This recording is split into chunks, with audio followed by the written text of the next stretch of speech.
Eva! Ja? Gunn spiller i lunden. Hvorfor har han lånt den? Han har da sine egen ledninger. Jamen, det sagde jeg også, men hans hende var for kort. For kort til hvad? Depression. En tilstand karakteriseret ved lavt stemningsleje samt svære selvbebrejdelser.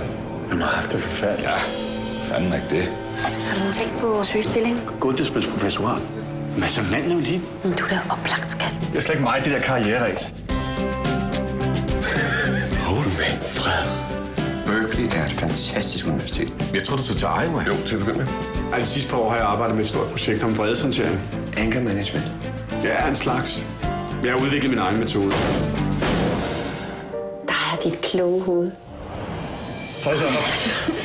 Nå, jeg så, de allerede havde slået en stilling op. Nå, det har jeg slet ikke set. Nå ja, der var den. Ja.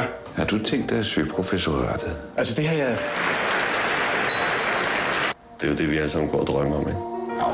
Aggressionsberedskabet. Og der kan vi så vælge enten at reagere med kamp eller med flugt.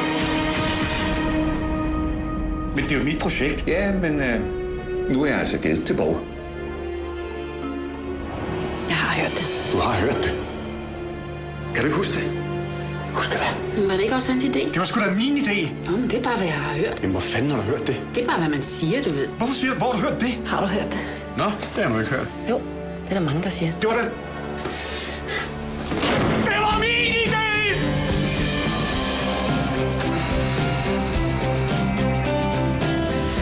Der står en mand her, der faktisk har set den kasse. Manfred, du kan i hvert fald bevidne, at jeg havde den kasse stående inde på mit kontor, ikke? Hvad mener du på? Det kan jeg da ikke huske. Manfred. Jeg har ikke fortjent det. Der er ikke nogen, der har fortjent det, de har. Det gælder bare om at nyde det, man får.